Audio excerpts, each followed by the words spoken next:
আসসালামু আলাইকুম ভিউয়ার্স, আশা করছি সবাই অনেক অনেক ভালো আছেন। বর্তমানে জন্ম সনদে ডিজিটাল ছাড়া অনলাইন না হলে আপনি কি ভোটার তালিকা হালনাগাদে ভোটার হতে পারবেন কিনা অনেকে আমাকে কমেন্টস করে জানিয়েছেন। তাই আজকের ভিডিওতে আপনাদেরকে জানিয়ে দেব আপনি জন্ম সনদে ডিজিটাল ছাড়া অথবা অনলাইনে না থাকলে আপনি ভোটার হতে পারবেন কিনা, অথবা ভোটার ফর্ম পূরণ করার পর ভোটার হলে আপনি কোনো সমস্যাতে পড়বেন কিনা সেই বিষয়ে আজকের ভিডিওতে আপনাদেরকে জানিয়ে দেওয়ার চেষ্টা করব।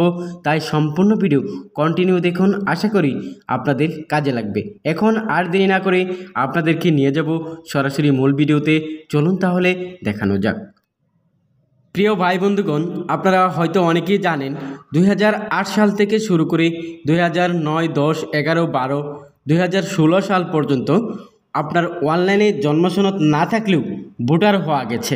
কিন্তু এখন 2018, 19, 20, 21, 22 এবং বর্তমানে 2025 সালে হালনাগাদে নতুন ভোটার হওয়ার ক্ষেত্রে আপনি অনলাইনে আবেদন করেই ভোটার হন, আর আপনার বাড়ি বাড়ি গিয়ে যখন হালনাগাদ করে তখনই যদি আপনি ভোটার হন, আপনার ডিজিটাল জন্মসনদ ছাড়া আপনার ভোটার হওয়া যায় না। তবে এক্ষেত্রে আপনারা অনেকেই বলেছেন, ভাইয়া আমরা কি যাদের জন্মসনদ অনলাইনে ডিজিটাল নাই বা অনলাইনে যাদেরটা পাওয়া যাচ্ছে না, আমরা কি ভোটার ফর্ম পূরণ করতে পারবো, বা ভোটার ফর্ম পূরণ করার পরে আমরা কি ছবি তুলতে পারবো? ছবি তোলার ক্ষেত্রে কি কোনো সমস্যা হবে কিনা? প্রিয় দর্শক, এই বিষয়ে আপনাদেরকে আমি জানিয়ে দেব, যারা এখন পর্যন্ত অনলাইনে ডিজিটাল জন্মসনদ আপনাদের নাই, অথবা জন্মসনদটি আপনার কোনো তথ্য ভুল হয়েছে, যেমন সার্টিফিকেটের সাথে বয়সের গড়মিল, অথবা নামের ক্ষেত্রে পিতামাতার নামের ক্ষেত্রে নিজের নামের ক্ষেত্রে তথ্য গড়মিল রয়েছে, এজন্য চাচ্ছেন আপনার জন্মসনদটি অনলাইন সংশোধন করে তারপরে আপনি ভোটার হতে চাচ্ছেন। সম্মানিত দর্শক, যাদের ডিজিটাল জন্মসনদ এখন পর্যন্ত তৈরি হয়নি, আপনি আগের যে জন্মসনদটি রয়েছে অনলাইনে নাই, সেই জন্মসনদ অনুযায়ী একটি ডুপ্লিকেট কম্পিউটার টাইপকৃত জন্মসনদ তৈরি করতে পারবেন। সেটা দিয়ে আপনি ভোটার ফর্ম পূরণ করতে পারবেন। তবে আপনার সমস্যা আছে।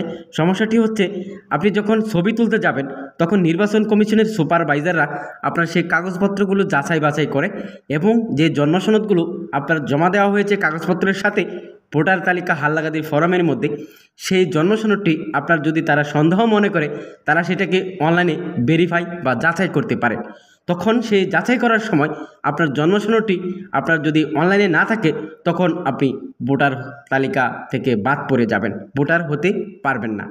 তখন আপনার যদি সেখানে তারা যদি সেই ফর্মটি জন্মসনদটি যদি যাচাই না করে, আপনার সেই জন্মসনদটি আবার অনলাইনে সাবমিট করে যেই 17 সংখ্যার জন্মসনদ নম্বরটি রয়েছে, সেটা যদি অনলাইনে তারা এন্ট্রি করে ভোটার আপনার আইডি কার্ডে, তখন দেখা যাবে আপনার নির্বাচন কমিশনের কর্মচারীরা যখন আপনার ভেরিফাই পেন্ডিংয়ের জন্য আপনার প্রেরণ করবে হেড অফিসে নির্বাচন কমিশনের, তখন তারা এই জন্মসনদটি পূর্ণাঙ্গভাবে ফাইনালি তারা সেই জন্মসনদের নাম্বারটি তারা অনলাইনে চেক করে।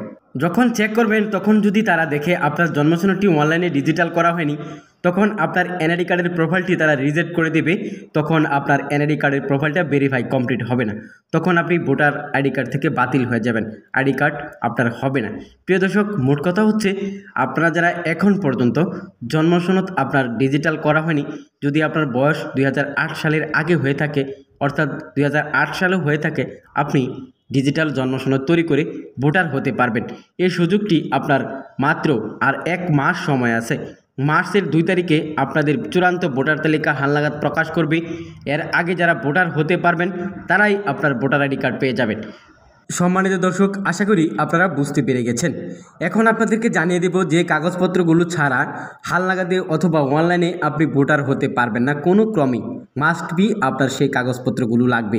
1 নম্বর হচ্ছে আপনার ডিজিটাল 17 সংখ্যার জন্মসনদ, 2 নম্বর হচ্ছে নাগরিক সনদ, বিদ্যুৎ বিল বা হোল্ডিং ট্যাক্সের কাগজ, পিতামাতার জাতীয় পরিচয়পত্রের ফটোকপি, লেখাপড়া যদি থাকে শিক্ষা সনদের ফটোকপি, এবং বিবাহিত হয়ে থাকলে স্বামী স্ত্রীর এনআইডি কার্ডের ফটোকপি, এবং আপনার রক্তের গ্রুপ। এই কাগজপত্রগুলো আপনার অবশ্যই ভোটার হওয়ার ক্ষেত্রে প্রয়োজন। প্রিয় দর্শক, এই কাগজপত্রগুলো অবশ্যই আপনারা সংগ্রহ করে তারপরে অনলাইনে অথবা ভোটার তালিকা হালনাগাদে আপনারা বর্তমানে ভোটার হতে পারবেন। আশা করি আপনারা বুঝতে পেরে গেছেন। সো আজকে এখানে শেষ করব। সবাইকে ধন্যবাদ জানিয়ে পরিশেষে বলতে চাই, এই ভিডিওটা যদি আপনাদের কোনো রকম কাজে লাগে, চ্যানেলটি সাবস্ক্রাইব করে সঙ্গেই থাকবেন এবং ভিডিওটা শেয়ার করে দিবেন, ভিডিওতে একটা লাইক দিবেন। আজকে এখানে শেষ করছি। আসসালামু আলাইকুম।